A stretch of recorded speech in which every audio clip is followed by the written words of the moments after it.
Hi, everybody. Yeah. We are here. My name is Kierstyn Stevens. I'm the writer, EP, and lead of a short film called Sext. These are my leadership team. Will y'all introduce yourselves? Hey everyone, my name is Victoria Renee, and I was the director and one of the producers for Sext. My name is Jovan. I'm one of the producers for Sext. Yeah, so we're just here. We wanted to chat about the film. It's been a long journey that we've been on. We shot Sex so pre-production started in 2022 and we shot it top of 2023. And we've been on a journey. And so we want to just kind of like chat about, what got us here, how this even started and where we're going with it. So yeah, where y'all want to start? So I want to start from the beginning, obviously, right? Yeah. So I want to know like where the idea from Sext came from. Yeah. You know, we talked about, you mentioned how it was a bit of a journey, how we got here. So just kind of like walk the people through it. Yeah, so the initial impetus for Sex started in like 2020, 2021 during COVID. I was working in a different field and I wanted to be a writer, but I didn't know how to write scripts. And so this little book that changed my life, The Artist's Way, I was doing that. And if anybody knows about it, you have to write morning pages. And so you have to write like 3 pages every day. And so I would write, complain about my life, and I didn't like my job and got tired of that. Started writing affirmations, got tired of that. And so then the idea for Sex came. And so the initial question or thought was like, I hate when a dude asks me for a picture, right? And so I'm like, the thought was funny to me. And so I wrote a very, very early version of Sex in my journal, and then probably like a year later, there was like a writing program that I wanted to submit it to. And so I submitted it. It didn't get accepted. And so been thinking much more about it. And then our DP, Anthony Roberson, we were working on a project and he was directing and he was like, yo, you got anything? And I'm like, well, I got this like one thing. It's like a little silly.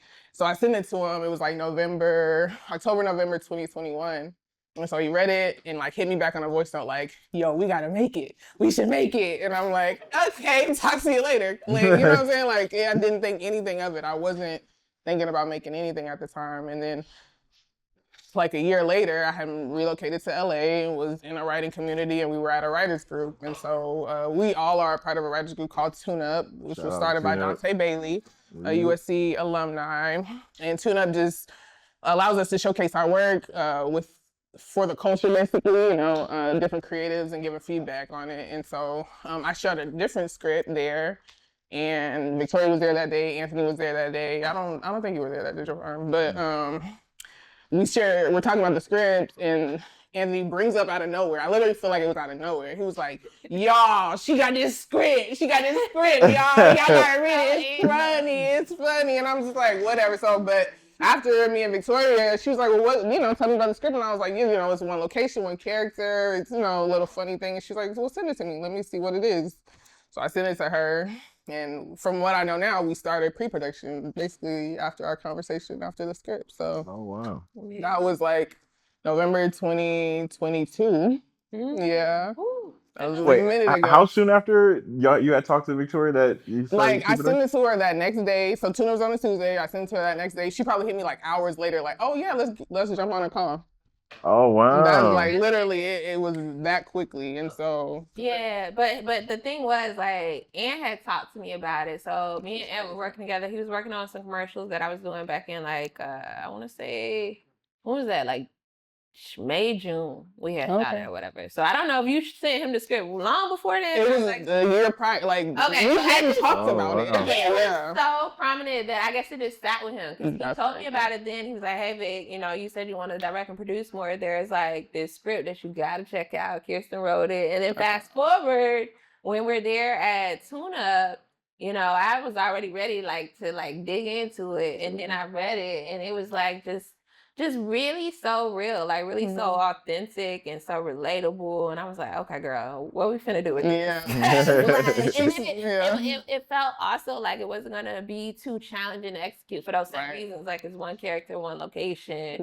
Yeah. It just seems like it could be like a story that we could really tell really well. Yeah, and on the phone you were you were like, I'm interested in directing this. And I need y'all to understand, like I'm new to this LA scene. I don't know how things work, so I'm like, so you want to direct? Okay, cool. Let's figure something out. And you know, at that point, it's like, okay, money, people, all these things, which I'm very new, so I don't know what that process looks like. But it very much was like step by step. You know, that's what it felt like. Yeah. And then I just remember Ant bringing us to the table, saying that he wanted to DP and wanted to support us. Yeah. And then you pulled this brilliant guy to the table. Like, Yeah. what was that conversation like? Do you remember?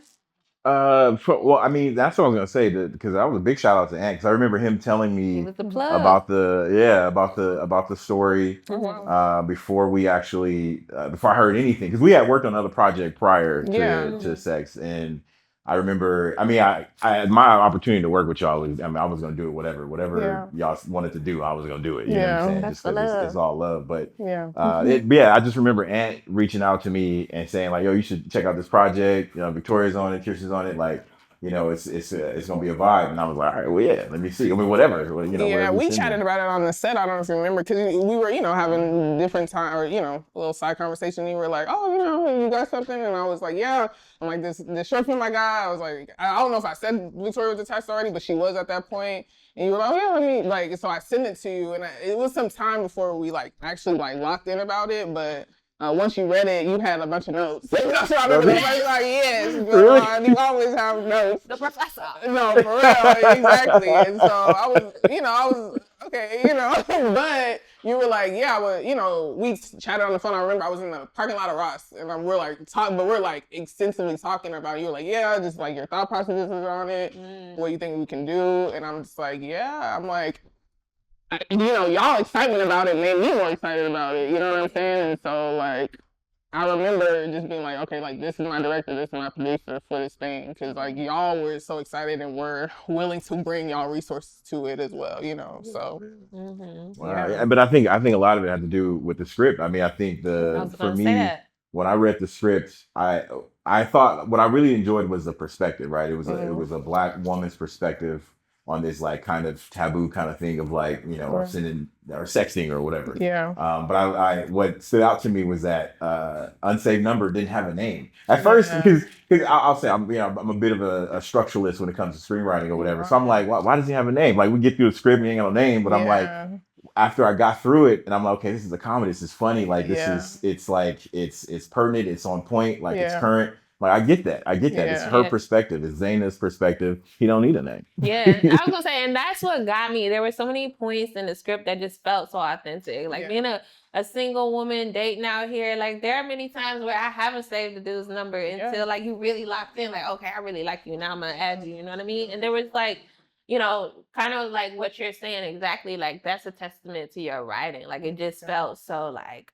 relatable, authentic. Like I was like, yeah, let's really do this. Let's dive into it. Yeah, one thing that I don't think I was prepared for, but I think it elevated the project so heavily, is that once we got into pre-production, we were talking about production, and I think both of you guys were like, but we should adjust the script a little bit. And so I would really love y'all perspective on like, you know, y'all really loved it, y'all want to be a part of it, but there were elements that y'all wanted more from. And so can y'all kind of talk about like, what you wanted to add, what you felt like was missing, or, you know, just the process, because we had a writer's room, which I don't think that's really super common. I don't know, you know, from like production, but like I came with a script. I'm like, oh, this is a script. This is what we doing. And y'all were like, great. But and you know, learning is like, okay, they're helping me, you know, but like in real time, it came together great. But like, I'm curious, like, what kind of prompted like, okay, we still need to work on this? I think so.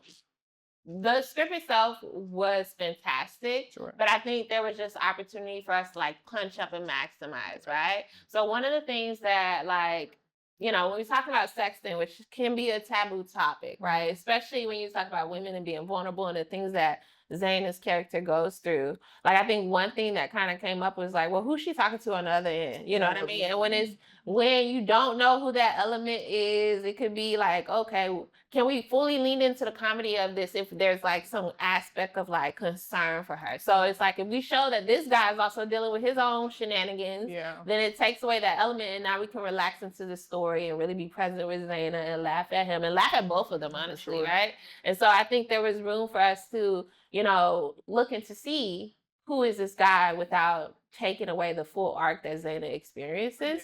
And then in addition to that, like the gags, like there were so many things, like from the her with the bush, right? Her with the period panties again. Something many women, you know, have been through and gone through, let's be for real, right?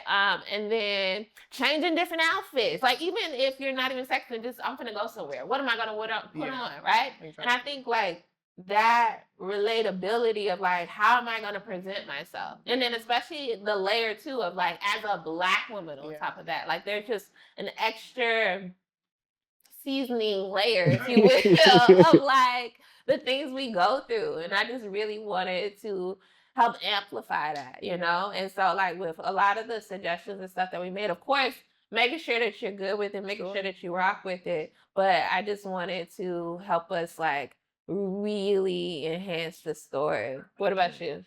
Yeah, I think the first thing that really made me want to like it's similar to you want to punch the script up a little bit, because I think I like the idea of comedy and sex, right? This like taboo thing, and making light of it in a way that not only can you grow from it and like learn something from this experience, but you can also like have a good time, laugh at yourself, laugh at your vulnerabilities. Because I think that gives you confidence to some degree, being able to like be comfortable with yourself, you know, and be comfortable and laughing at the things that you might be a little insecure about, you know. And I think that just develops or creates comfortability with yourself. But the other thing that really stood out to me, or that made me think about punching up the script, because I wanted to, when we had that conversation, now that is kind of coming back to me, like I wanted to see more of you on the page, like more of like your style of comedy, what you thought was funny, like, you know, is it slapstick, is it deadpan, like what style do you have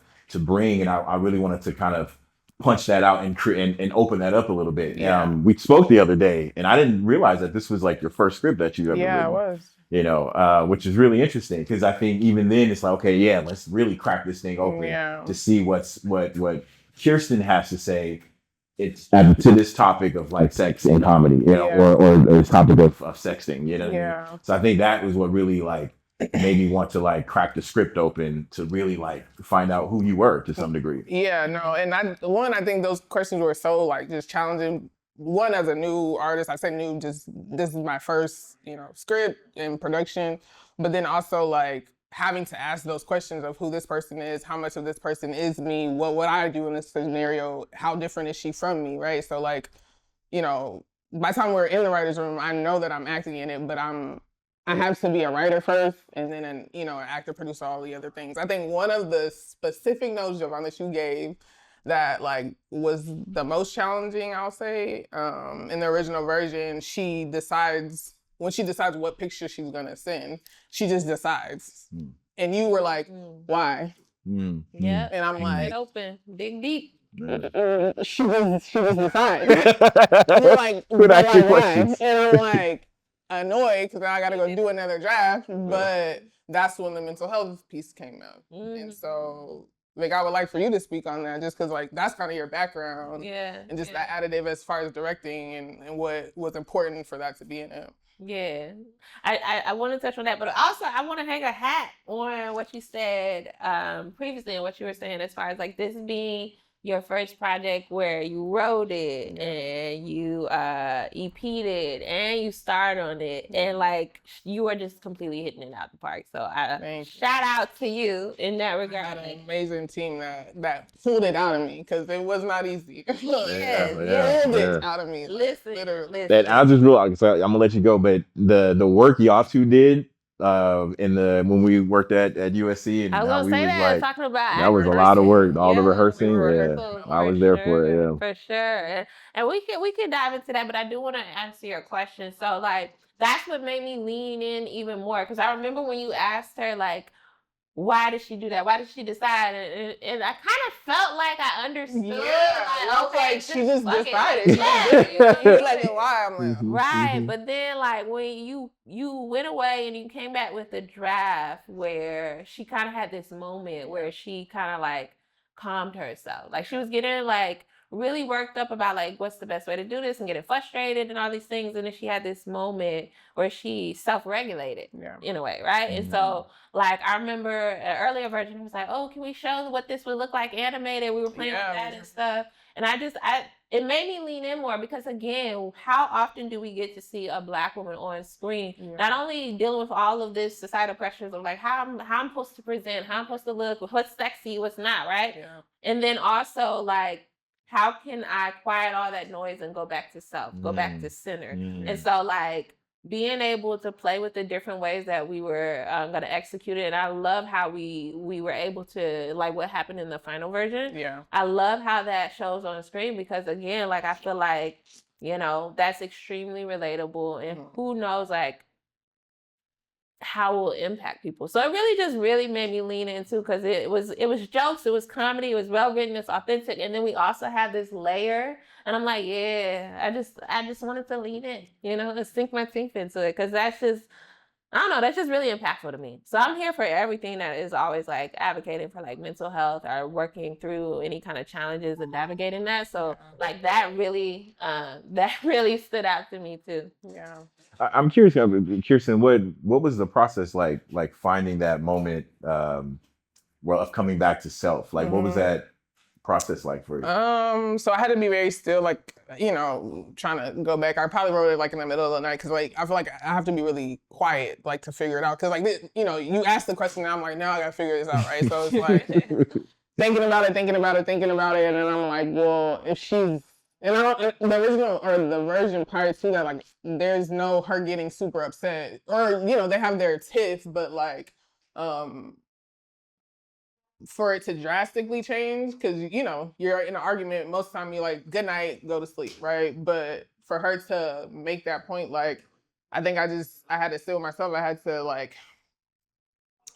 if she really likes this person, right, but she's like frustrated about the scenario, then she's gonna have to come back to self, and like all of her insecurities are probably like weighing on her because she's trying to figure out like, am I tripping, is he tripping, you know what I mean? Because you pick the fight and then like this could be the end of what this is, right? And like, and so if she's really interested in this man, she's like, listen, this is what I can offer you, you know? And so like, I think just because I was quiet, like her quieting what was happening to try to figure out like, what do I want and how am I gonna move forward with this, you know? Because she could have just like stopped texting back and that could have been in the story, you know? But because we knew what we wanted to be the end, like her going to that place of like wanting to shift it in a positive way, you know, and get herself together. So I think that's what I went through. Interesting. Yeah. I'm curious, production,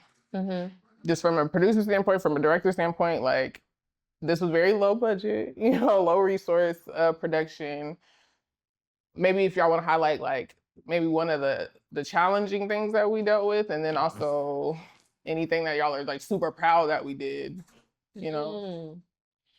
I will say from my standpoint, you know, still very much like I feel like I have a strong writing, producing muscle and still working my directing muscle. I feel like we ran out of time. Timing is always, child, it's always better. And so like working against those pressures was a challenge. But what I loved about just how we came together as a team, we all came together after the first night and we sat down and we was like, okay, we're going to really figure out the schedule, what shots we need or whatever, and just really zone in. And so like I feel very fortunate to have had the team that we had to figure that out. And then just everything producing wise, again, the team coming together. Like I think we shot on my camera. We had another camera that came into the fold. We had PD doing a thing, like people wearing multiple hats. Jovan, you run around. I'm gonna definitely pass the mic so you can, because you was running around, you know, running around, solving, putting out fires, solving all things, grabbing things, pulling people to the table for sure. And so we were able to get it done. And I mean, that's really like the beauty of indie filmmaking is like, you know, we have these limitations, but what can we still create and how can we create in a way that is still of good quality and resonates, but just with these resources that we have. Yeah. You know, I'm sitting here thinking about it and I'm like, there's some part of like coming together for a film that is just like it's almost supernatural. It is. Talk about that. I've been on other film projects, and Yeah. like we never gelled. Like we, Wow. you have to usually try to do a rehearsal or some kind of tech rehearsal before Right. you actually shoot.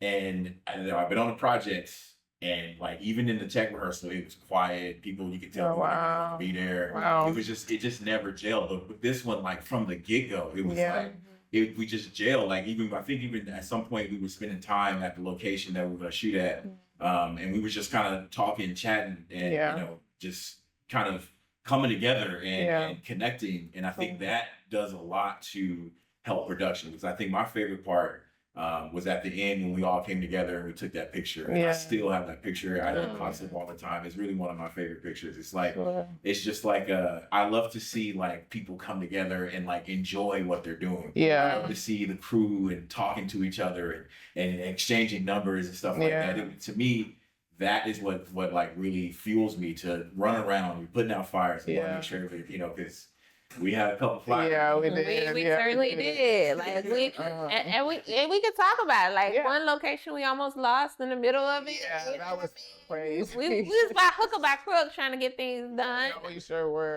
We had to pull some crew members in the middle, like right. We had to bring additional people to the table. Oh, yeah. We just made it work, and it really like came. Oh, we had to add a pickup deck. Yeah, we Going had back get to a couple timing. Yeah. We Crafty from. We did from the yeah. Hey. Yeah. Yeah. We We even shot the last day in my bathroom at my old house or whatever. So like we just made it work. Yeah. And that's what I really love about like again indie filmmaking in particular, like you said, with this particular crew, because Ant was like, I know good people. I'm gonna bring y'all all to the Yeah. table. We're gonna shoot it, we're gonna get it done. And like, you know, people talk. Like people will say that all the time, yeah, I'm gonna work with you, we're gonna do something, da da da. And it's just talk and it never comes into fruition. Yeah. And what I loved about this crew, everybody was like, yep. Yeah. And we finna do it. And it happened so quickly too. Like, and Yeah. you know, I think we planned as well as we could, but like I remember just like being on the phone, like to be here in October and just, you know, figuring life out, and then to be in pre-production in November, rehearsing all December, shooting in January, and edit all the way up to the summer. Like that's crazy. I moved here that like August. Whoa. Yeah. Listen. Went to work. Yeah. That wasn't playing around. Like I'm trying to do this right thing. here is living an LA dream. Because again, going back to this was the first script you wrote. This was the first script you EP got into production, put up, and everything. And then you decided to star in it. And mind you, like Sext, as you can imagine, is a very vulnerable piece, right? So most people, when they're acting the first time, it comes with the normal excitement and jitters. But this, you know, having wrote a character who goes through this situation, like I always commend you because you were like, nah, I'm gonna do it. I'm gonna jump off the porch and do it. And I'm like, girl, I'm impressed with you, you know? So tell me about that decision to say, I'm gonna start in this work.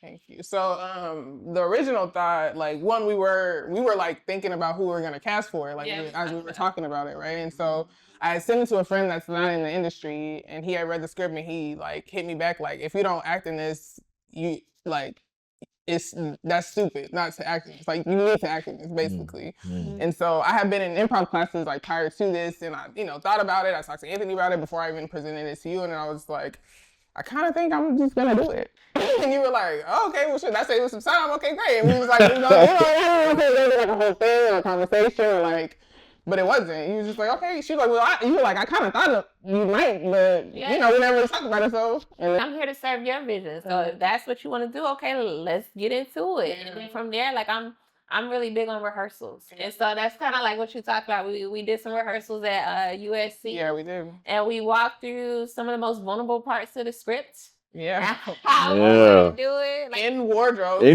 was gonna say wardrobe.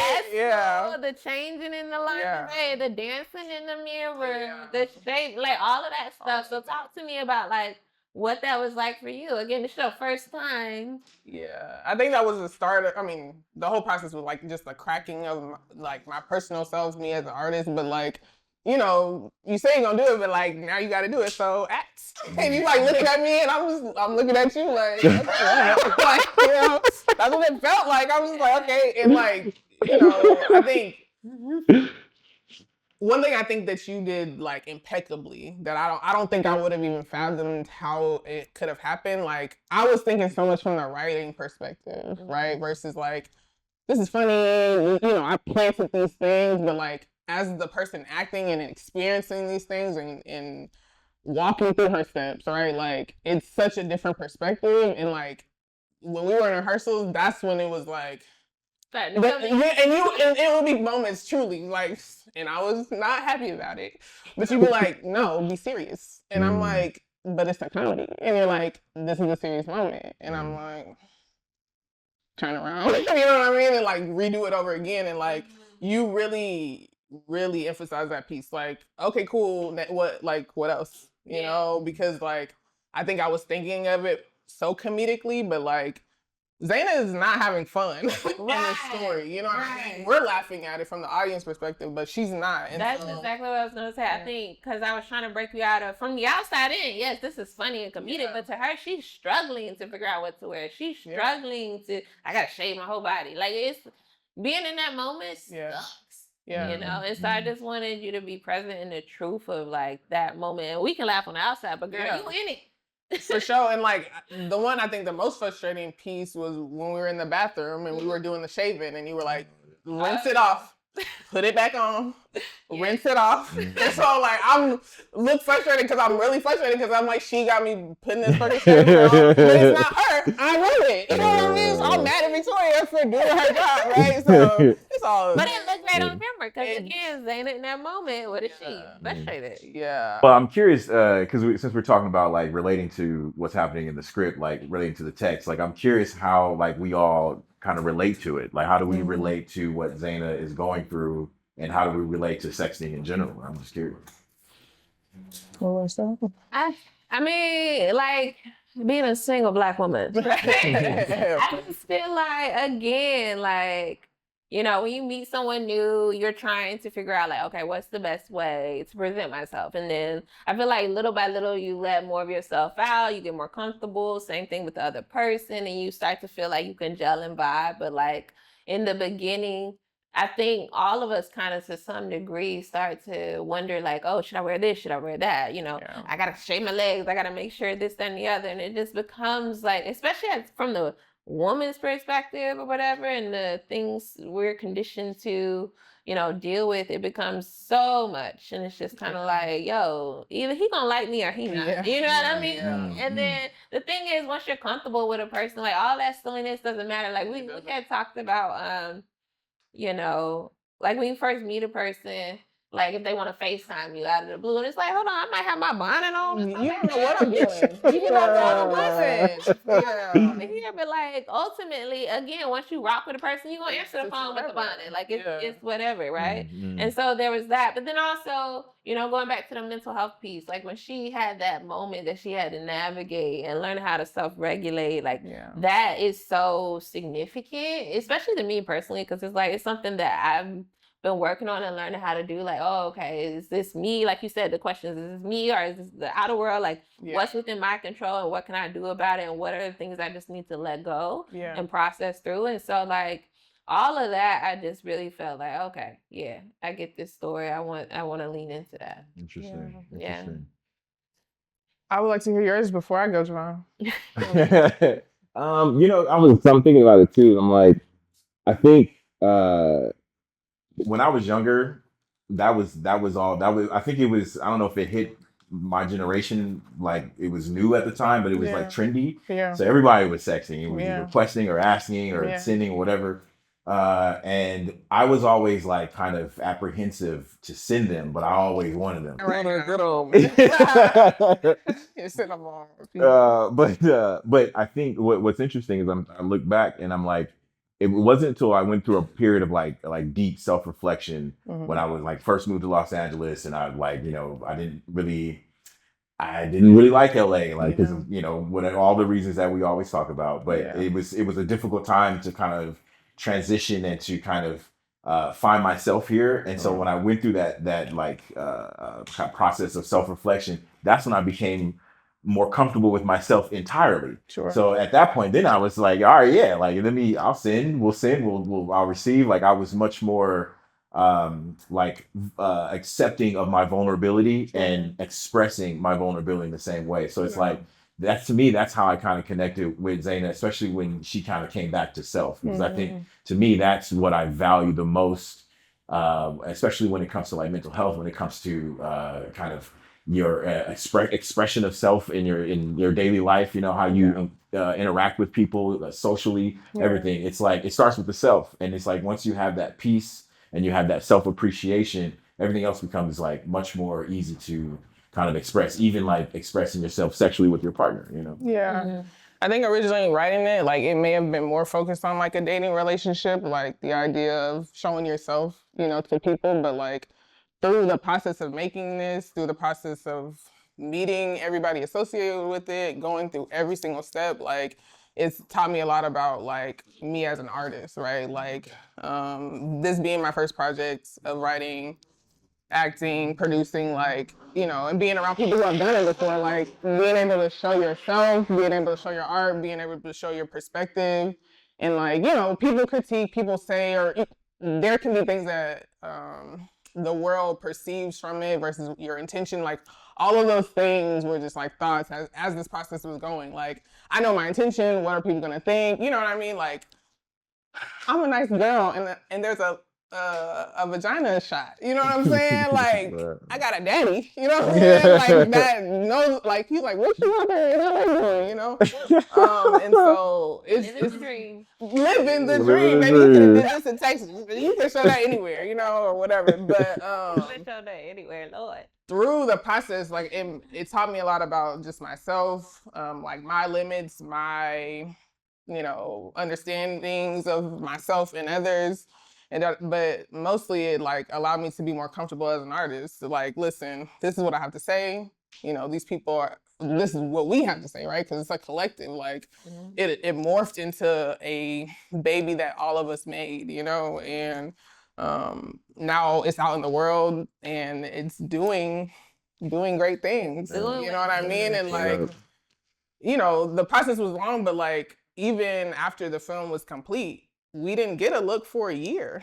You know what I mean? And so like, what do you tell yourself? You put all this energy, money, expression into this thing and nobody wants to see it for a year. You know what I mean? Like, how do you go through that, but still believing in what you did, right? And so I think, you know, Zaina goes through this, you know, process, but I think metaphorically as an artist, and I think, you know, this is what art does, it transforms you, but that's how I receive it now. That's the way I relate to sex now more than, you know, showing myself to a man. It's so interesting to see how like cyclical everything is, like from like the place where you wrote Sex to its evolution to how like the themes in Sex, how I can see them play out on set, like in like physical time, real time with like the people that were there, the vulnerability that kind of exists between all of it, like from the script to your rehearsals to us individually to how we gelled on set. Like I can just see it like cyclical. It's all throughout of it. That's so interesting. I'm just realizing that now. Yeah, and I love the parallels between, like you said, you as the artist evolving and the same thing that we saw Zaina the character going through, right? Because it was both you being vulnerable to put yourself out there to create this work, to star in the work, to get it done and execute it, and then also show it to people, right? Because all of that is levels of you saying yes to your art. And the same thing with Zaina being vulnerable, trying to put herself out there, trying to be accepted, if you will, and then recognizing like, hey, I am enough, right? So all of that, like running concurrently, I think is also just true, like synthesis. Like it's just really dope. I mean, and I, you know, don't want to ignore, but like the mental health piece too, like, you know, the anxiety that she felt, like those were hyper feelings of that, about the art, about what was occurring, and then having to self-regulate and come back. And come back to you guys, you know what I mean? And so that was really no intention, but like it definitely played out in that way, you know. How easy was it for you? Because I know you all did a lot of rehearsing, but when you got to set, how easy was it to like do the things you did in rehearsal, or did you have to like restructure anything? Like how easy? Because I was too busy running around. Yeah, I the mean, process. all I can remember, I was so locked in on like, we gotta, especially like for our pickup day, I'm like, I gotta be at work at 10. We got there at 4. Like, we gotta get this shit done, you know? And so like, I'm trying to be really present. I think the one moment that I was like, oh shit, we were at Victoria's apartment, or house, excuse me. And I was in the room changing, and y'all were like out in the living room. And I remember putting on these clothes, and then putting on a mask. And I was like, what the fuck am I doing? Like, I remember having that moment, like in that moment. Cause this is my thing, I gotta open the door. Yeah. You know what I mean? Like, I gotta open the door for y'all to see what I'm doing. And like, you know, like, I remember just being like, I think that was the first time I was like, what the fuck? You know? Yeah. See, you know. What I will say is like the different days had different vibes, if you will, to me, right? And especially like, cause we shot this in 3 days. Yeah. We had the day where we shot all the things with the guys. Then we had the day with Zaina in her house by herself. And then we had the day with Zaina in her bathroom.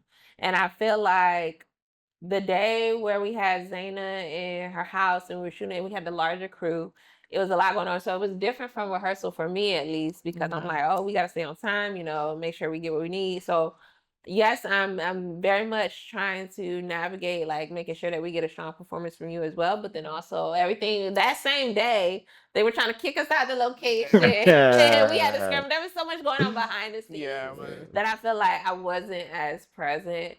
And then the third day, which is interesting because it's a smaller crew that day. We're locked in. It's just what 4 or 5 of us total. Our DP and then our sound. Yeah, we're in the bathroom. And I felt like, oh, me and Kierstyn are here today. We locked in. It's great. It's good, you know. And like, again, that's how you don't know, like, you know, but that's also perhaps the most vulnerable day because like you said, that's when you're in the costume and everything. And so I felt like I was getting like the strong performances from you. I felt like it was usually when we were in that bathroom, it was myself and you, right? Yeah. Just the 2 of us in there. But still, I can imagine like the thoughts, like you said, going through your head, like, oh shoot, I gotta let the camera really record this, you know? And like, to be transparent, we went through all the wardrobe. You know what I mean? There's nothing surprising. It's just like, it's different when it's cute at the store. And I like, y'all seen pictures of me in it, but like, it was just different. Like, what the fuck am I doing? Like, we're actually doing this. So, you know, we got back to where, what did Earl, right? Your dad's name? My dad, yeah. What did he say when he saw it? He thinks it's hilarious. Wow, okay. He's seen it twice. He was like, it was good. He's like, Debbie, I was laughing. He was at our screening at Dada. That's right. And then he's seen it in Detroit as well. Earl don't care. He cool. I ain't showed my parents yet. I haven't. No, I don't know. I'm scared, low key. I mean, I don't know. Are your parents really religious or something? Yeah. But you know, they pretty traditional. But I'll show them eventually. Yeah. What you down there doing? I can imagine. But I think going back to the point of vulnerability, right? You saying yes to yourself, saying yes to the project, saying yes to the outfits, and doing all the things. Look at the way in which that has empowered you to just really kick the door down for the project. Like Debbie Allen talking about it's the funniest thing she ever seen, and you winning the audience award. What I thought was really interesting that, you know, because we didn't get a chance to go to the Broad Humor Film Festival. Yeah. The Debbie Allen screening was predominantly Black, right? Predominantly people of color. Yeah. And then the Broad Humor Film Festival was predominantly the opposite, like a predominantly white attended festival. Yeah, so it was women comedy. Right. Probably like one of maybe 3 or 4 Black films. Right, and winning the audience favorite. Yeah. You know, and this is a very Black, very specific, you know, we got the nigga I like at the end. Like a very specific film resonating in both worlds, right? And now we're screening Oscar Michelle. Like, it's just a testament to the authenticity of the story and saying yes to that vulnerability, I think. I mean, we were vulnerable together. Like, y'all pulled it out of me.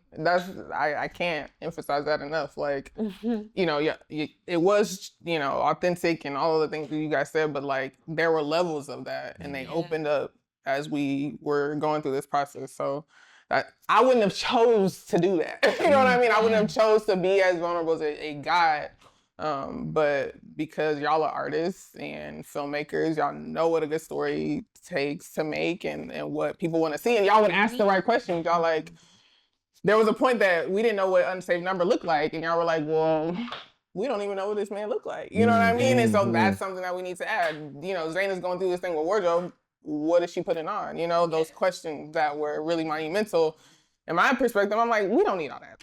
You know what I mean? But y'all were like, we're making a film. So we do need to see these things, right? So it was definitely collaborative. Like, and I truly feel like, you know, just even the process of making this, like, it was the exact right people who made this film. You know what I mean? Like, I don't think, I mean, you know, as artists, like, we mold the thing based on our surroundings and, you know, environment, but like this baby was made by the exact right people who needed to make it. I truly feel that way. So I love it. All the way down to our production crew.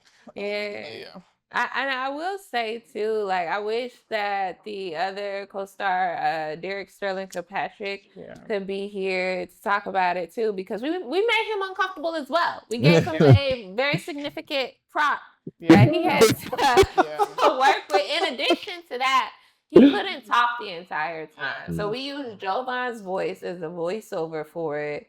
And so we also had Andre and Khalid doing improv the entire time. So they're just riffing. They're just going in on him. And he can't say anything the whole time. Meanwhile, he has this appendage on him. So, like, you know, like, it's so much, like, situational and stuff comedy. But again, being vulnerable enough to say, you know what, I'm going to put this in there and I'm going to go with it. You know, so I'm just glad that both of y'all said yes, we'll go there. You know, I don't emphasize this enough, and I've like said it out loud, but like a lot of the comedy came in our edit.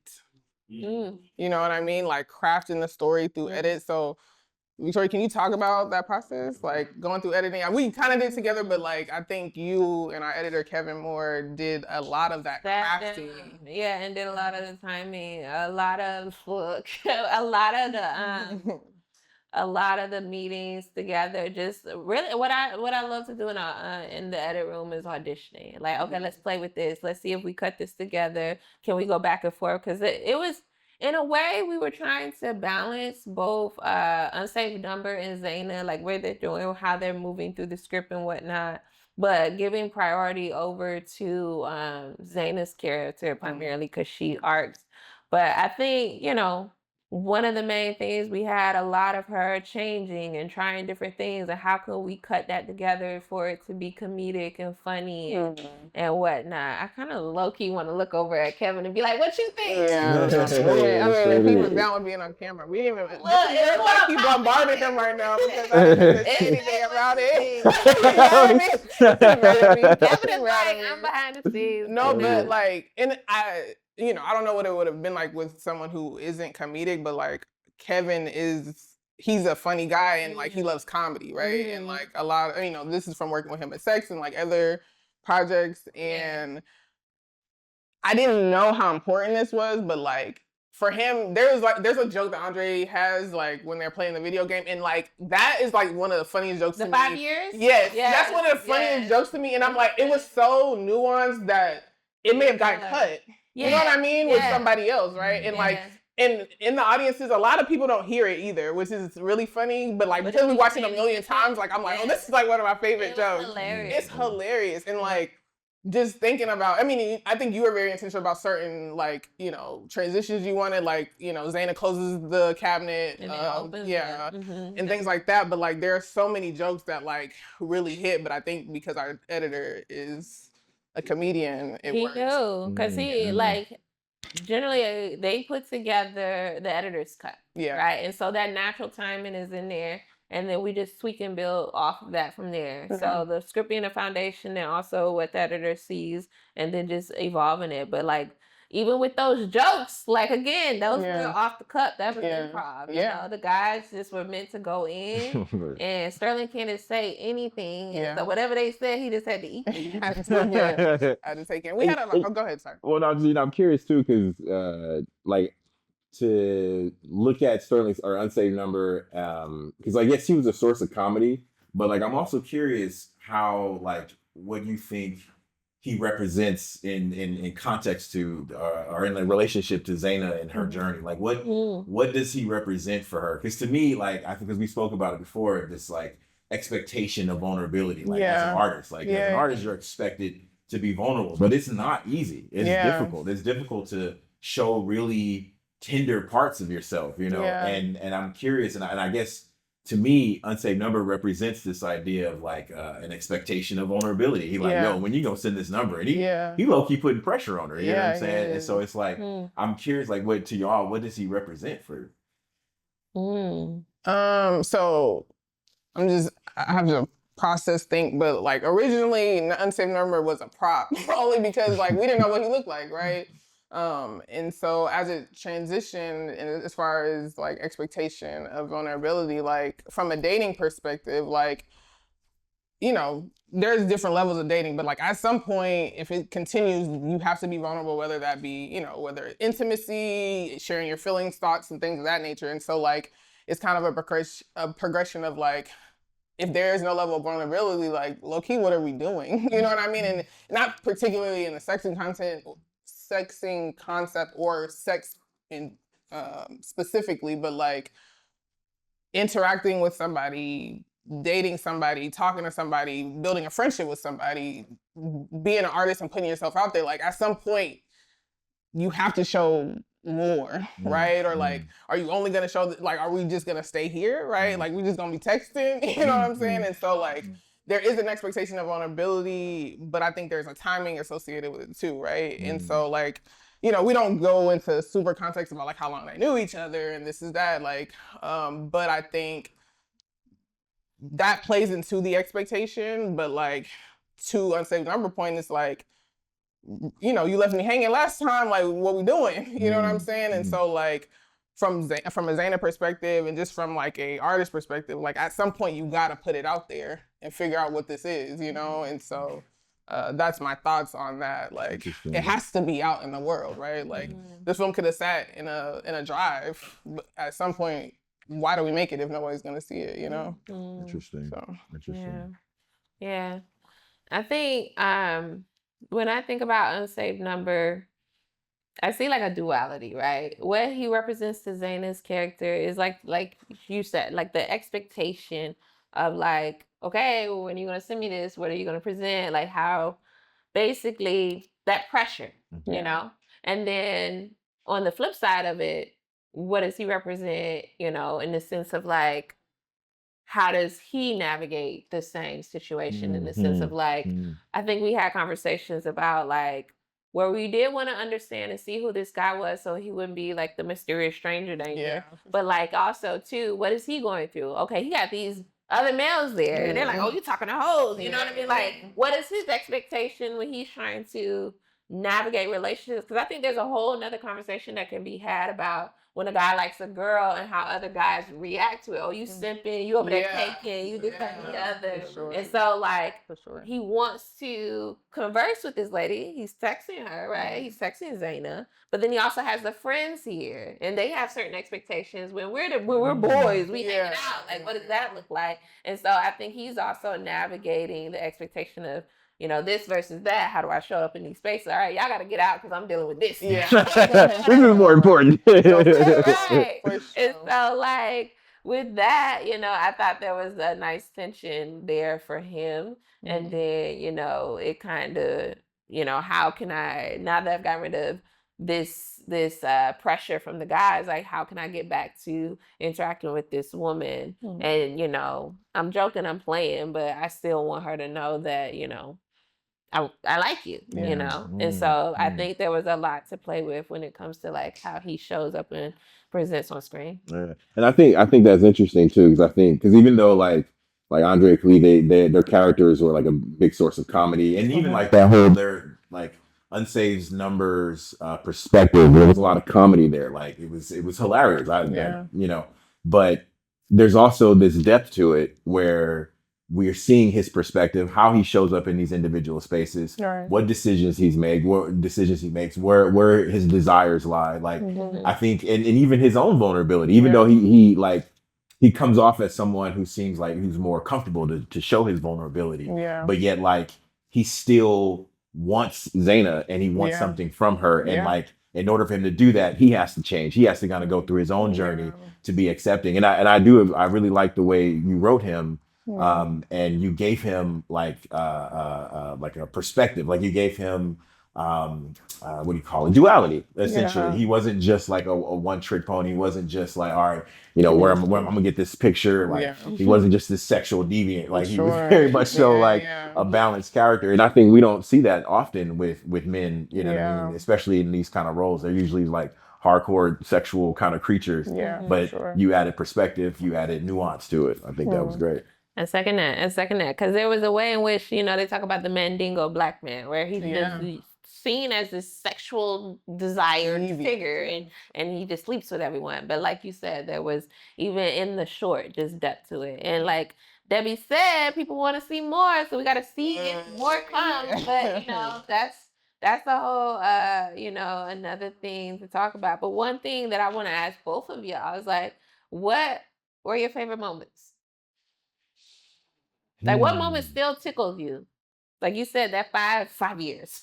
No, yeah. But like, what are your favorite? Okay, let me ask it this way: what were your favorite moments like when we were shooting, and then what were your favorite moments when you went back and watched it? I think my favorite moment, I got two. So I think Andre and Khalid, they killed it. They were hilarious to me. I like when they were knocking on the door, like why are you knocking on this man's door in the bathroom? Like like let him, like what are you doing? Like, you know. I thought they were hilarious. I love the banter back and forth. I love their relationship, you know, how they were just like ragging on this dude the whole time. And he was over here like being all lovey-dovey and stuff. I thought that was one of my favorite moments. And then my other one is when Kierstyn's in the mirror, she's put on the mask. She's like, I'm sorry. Zaina is in the mirror. Zaina's in the mirror and she's got her mask on. She's like, yes, bitch. Like, I thought that was one of my favorite parts. That's definitely, those two. One of my favorite parts, and this is to watch. I don't even remember doing it, but Zaina's in the mirror and she puts a gun to her head. So in the script, I don't know if y'all remember, it was like she's giving gangsta bitch. And so I remember one of your notes was like gangsta bitch. She's like, okay, so she like props her leg on the counter and she puts a gun to her head. It's insane to watch every time I see it. I'm just like, what the fuck? I mean, and mind you, like it's her finger, so people can perceive it, but like in my mind, that was gangsta bitch. Like she got a gun, she put it in her head. So like that is insane to watch. Every time I see it, I'm just like, this is crazy. But I think experiencing the guys, like they were going crazy. To your point of like the improv, like they were going crazy, and I think they gelled really well on set. And so I think that was my favorite part of that, because I'm like, you know, that was our first day, and I'm like, wow, this is going good. You know what I mean? Like it was early, but that was going good. So. And they required no direction. Just you sit here, go. Yeah. Nah, but they were like part of my. I think one of the funniest moments. I like all of the stuff in the bathroom, even though that was probably, like you said, the most challenging, vulnerable part. Sure. I was also most excited to shoot that too, because it felt like, again, I've been there. I'm like, oh, I gotta rush and shave or whatever. Like I felt like I'm excited to see her go through that process. Plus, we had rehearsed it so much too. Like I wanted to lean into you dancing and stuff more, but we run out of time to play with all that. So I like. You were like, you were like, turn around, you're like shaking. I'm like, no, I'm not doing that. I remember saying no. Like, no, it is. It's the stuff you do when you're alone. And it's like, when we're alone, I don't know about y'all, but I'm a weirdo. So like, I just do whatever. And so I thought that was just so authentic and fun to play with. Yeah. And then as far as the things to watch back, of course the guys making jokes. Of course, I like the different outfits and she's becoming a different person. But then also again that moment where she just hums herself. Like I just love that. And I don't know, because I feel like when you're watching too, it's tension, and then it just allows you that chance to breathe. And so that's just always really nice. I forget that you guys did this, but in the edit, the first time you hear her say like something negative, it's before like all of the thoughts come, and it's just like a little like nugget. And I don't know how many people catch it, like audience members, but every time I watch it, I'm like, that was such a good choice. Well, you show is ugly when she Girl, we cut that. You wanted that joke so much. It's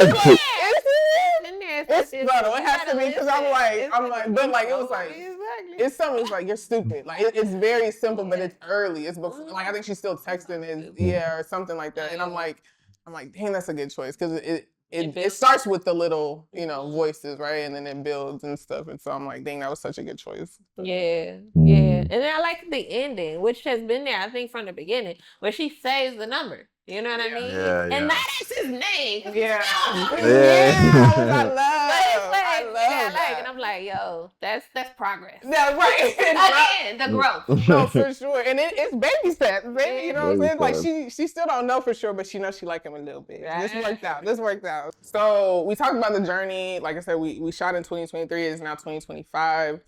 What is next for us? So we're in a couple of festivals. We're gonna be in a Michelle Film Festival. But what's next for Sext? What's next for Sext? So we are campaigning for the 57th annual NAACP Awards for the live action short form film category. And I think that we will be a very strong contender. I don't know if y'all want to chime in why, but I have an opinion as to why we would be great. Why do you think, Jovan? I mean, just to reiterate everything we've been talking about this whole time, I think the piece is relatable. I think it really hones in on the vulnerability behind like sexting, behind being sexual, behind just vulnerability in general. And I think not only does the story itself express that and it creates relatability, I think throughout like the production, through our crew, shout out to our crew, they were fantastic, they were incredible.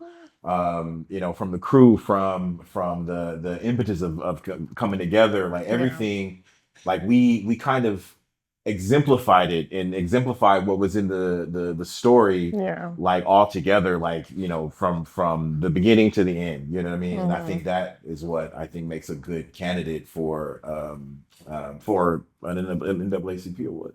And I just think we're the best, so y'all should vote. I mean, like, clearly.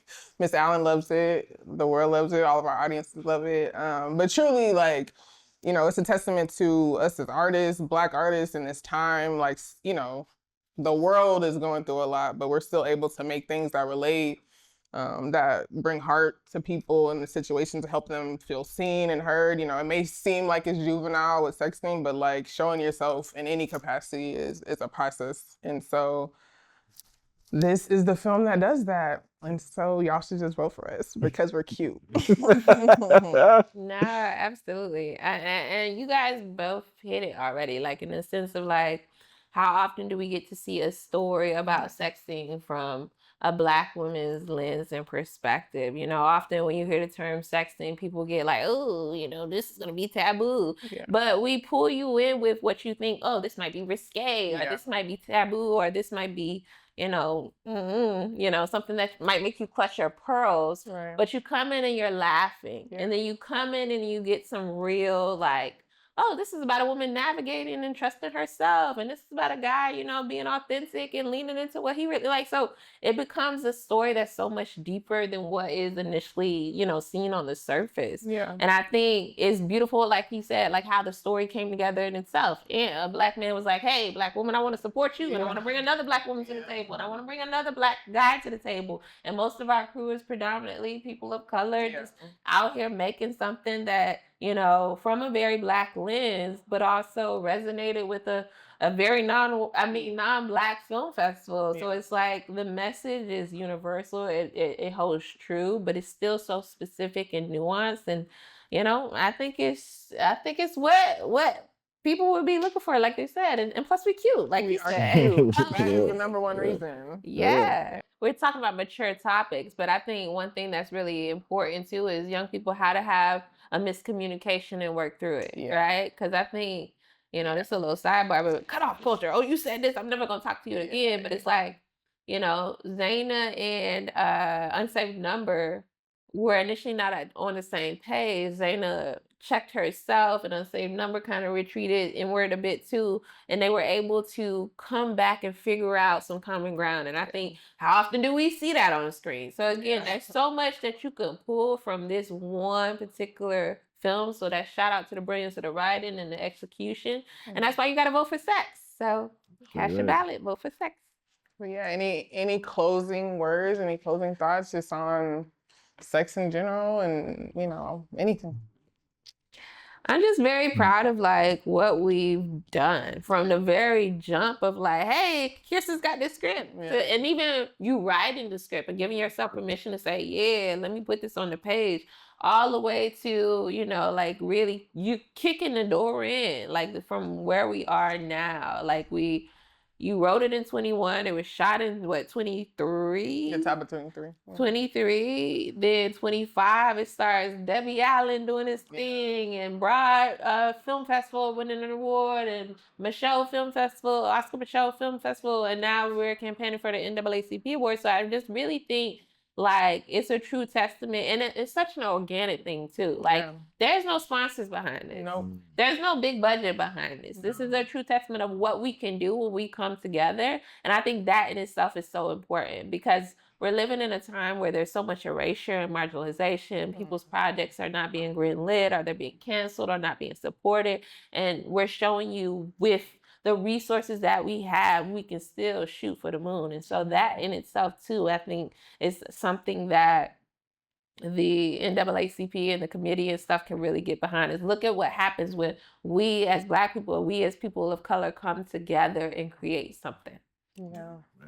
I'm just excited. I mean, you know, I think I'm excited to see the evolution of the project. Like it's evolved. Like it's a constant evolution. Like it's been evolving from when you wrote the script, from even before you wrote the script, when you were like whatever you were going through at that time and what you put on the page. Yeah. And from there to where we are now and to where we'll be in 5 years. Like I'm just excited for the evolutionary process of the film. And I think, you know, like even Debbie Allen was saying, like it screams. It screams for the long form, begs for the long form. You know, and that could be anything. Like I mean, we could see all types stage. We can see, you know, everything, art, galleries, whatever. It's just I'm excited for the evolution.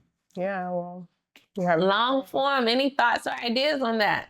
So when every time I hear long form, I'm like, well, what money, right? Like that's where my mind always is. I think previously I've thought of Sext as like an anthology, and like every episode being kind of like a dating situation and what it would look like in a different, because this one is so specific, what it would look like in different situations. I keep asking myself, I'm like, y'all want to see 90 minutes of sex? Like, and to be honest, I'm like, 90? Like, this was 15. Y'all want to see 90 minutes of it? And people said, yeah. Right, but I'm like, you know, like 90? You know, keep asking that. So I don't particularly have any ideas, but if we can get some funding and pay our crew, we can get some ideas. Yeah. So, but yeah, what are y'all thoughts on the extension? Yeah, I know, like at one point while we were shooting or whatnot, we potentially, or before we shot, we were talking about potentially like a series or something. So I think you've been living with the idea for a series for a while. I know you say anthology, but I'm sitting over here thinking like, but what happens between these two? Right. Does nigga I like finally get a name and they finally meet up in person? Like I'm so curious. Yeah. You know, and even how did they originally meet? Which I think was something that was a question that came out when we were like digging into the script.